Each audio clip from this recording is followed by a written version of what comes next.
On the line with me now, Björn Gelotte from In Flames. Björn, thanks for taking the time to call. Oh, thanks for having me, man. Oh, it's a great pleasure.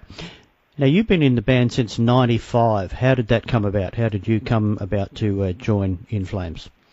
Well, it was actually my cousin's fault. Is probably the wrong word, but my cousin was really good friends with Jesper, who had started this side project, and Jesper was playing drums at the time.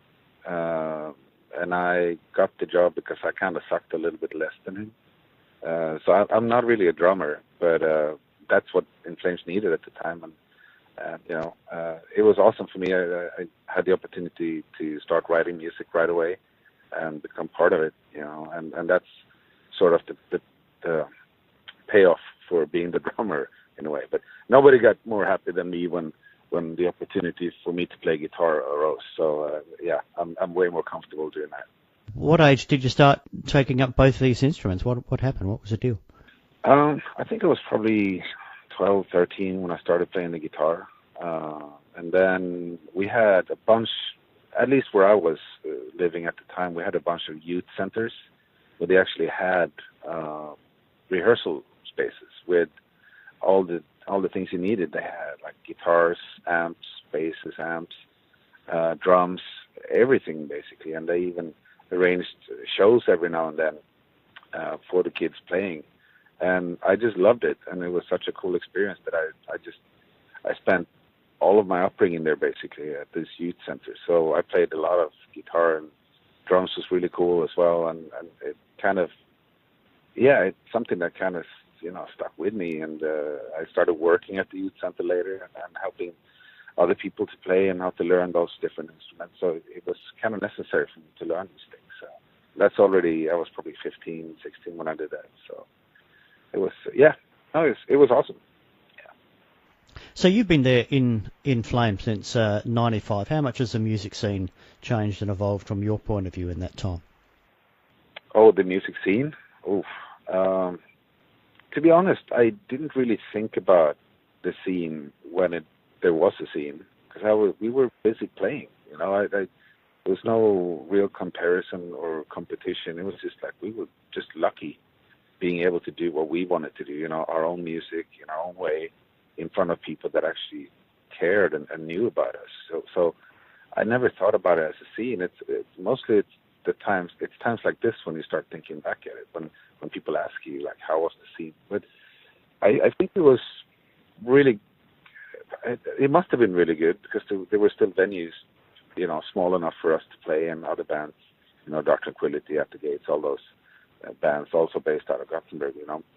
I'm not sure there's the same opportunities nowadays, but also it was different. Nothing was as quick as it is today. You have everything right there for the taking. The minute something is released, it's all over the world, all right? And the same with news and pictures and being part of individual band members' life in a way that you are today. It's super fast, and it's a cool thing as a fan to be able to tap in on that. But it's also sort of people's attention span is much, much shorter, and they don't really have to wait for anything, which means that people get spoiled easily. And so that's different, obviously. I wouldn't want to start a band today and go through what bands have to go through today, because I think it's way, way tougher. I mean, we had time to mature and musically, and time to, find out who we were. Today, you're just thrown out there, and it's really, really tough with, again, the people's attention span, and there's so much on this buffet of bands and music today that I think is really hard to distinguish yourself. And I'm not envious, let's put it like that. But I'm really proud of people that are doing it still, and it amazes me, some bands, what they come up with. So yeah. Okay, just one more question on back then.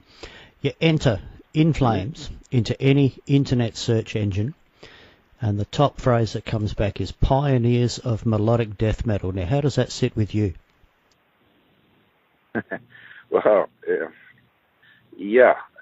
Again, having been in this band for such a long time, and in this kind of bubble that you're in, you don't really look at yourself from the outside. And I think it's fair to a point, but I think there were many bands coming out, and especially all the bands that recorded in the same studio, the Studio Fredman. You had all these bands. You had Dark Tranquillity at the Gates that I mentioned before. You also had bands like Arch Enemy, you had Soilwork. You had bands from Stockholm, Opeth, and those guys that came in and recorded this. So I think, if anything, Fredrik, the producer in that studio, is the pioneer. I mean, we're just playing our music and being happy with it. So, yeah, it feels weird when you say it, but yeah. Yeah, okay. Now, 3 years between the Battles album and I, the Mask, which has just been released on Nuclear Blast. What was the process for recording this? What process works for In Flames? Well, we learned a lot from making Battles. We started working with Howard Benson. That was the first time we worked with him, and it was kind of, having that big name and all that experience, we kind of figured that we got to listen to the guy, and see what he could bring to the table. And it was amazing. We just learned so much from that guy, and we started working together for the first time, really. I mean, we've done music together in the past, but it's always been like the music camp and then the vocal camp or the lyrics camp. And it's always been something that met sort of in the mix. But now it could start, it could be just a few words written by Anders that triggered me to do something, and then we took it from there, and it just built into a song.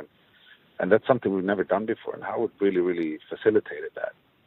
So going into I, the Mask, we knew his process. We knew his people that he was working with, Mike Plotnikov, Hatsu Nagaka, and all those guys, and the way they work in the studio. So we were super comfortable. We just went there basically with nothing, just a few riffs. And we knew that we were going to be super creative, going to work with some of the best people in the world, and just create something awesome. And that's exactly what happened. So we wrote all the way from beginning of February, I think, or mid-February when we got to LA.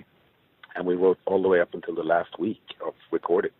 So it was a great process, and a lot of good things came out of it, obviously. So, yeah. So that's how it was. How was it replacing a drummer in the middle of all this? Well, we didn't really do that in the middle. It was Joe said before the recording, before we were coming over to the U.S., he said he can't play drums anymore, basically. His back is all messed up. I don't know if it's from an old injury or what it is, but he was constantly on pain medication. It's simply not good, and we were devastated, obviously. And I figured that, okay, let's just go there, and, I mean, we'll figure something out.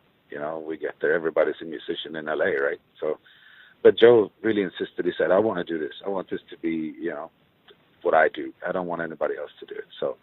So we did all the music. We recorded everything to program drums first, and then Joe just stepped in a couple of days and did all the drums, basically for all songs but one on the record. And then we were done. We thought the album was done, but then we had some more time way later and recorded a song or two more, and then Tanner did the drums on those. So it was never like in the process that it happened. It was just way later. Since we weren't in any hurry to release the record. We wanted to release it in, together with some proper touring and just to be able to play the stuff live, And we were still, when we did the record, I, the Mask, we were still on the Battles touring cycle. So we were in no hurry whatsoever. So when we found this extra time, we just recorded, and Tanner's an amazing drummer and just went in and kicked butt, and it turned out great. So one of the songs are actually on the record. So. Okay, so the album's just come out. What's your response to it been like so far?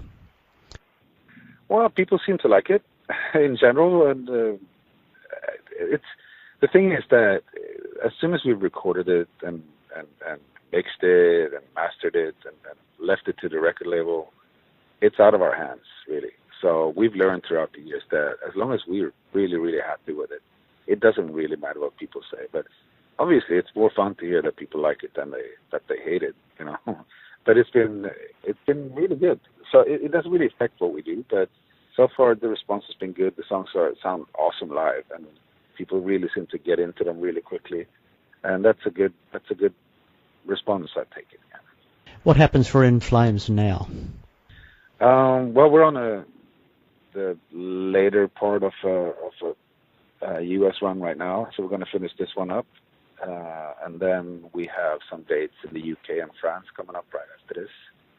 I believe we do Russia as well, and then it's basically into the summer festivals in Europe, and then we have way more touring coming up. Hopefully we get to go to Australia very soon, sometime very soon. It's we love the place, so it's just that it's literally the other side of the world for us. So it needs to be planned properly, and we've been down there a couple of times and really enjoyed ourselves. It's an amazing audience down there, and a lot of support for us. So yeah, we can't wait to get back. Nothing, solid yet, but it's talked about almost every day. So. Okay, Björn from In Flames, thanks for joining us today. All the best of luck with Eye the Mask, the album that's just come out, and hopefully we'll see you down here in Australia sometime soon. Thank you very much. Thanks for having me, and hope to see you guys soon.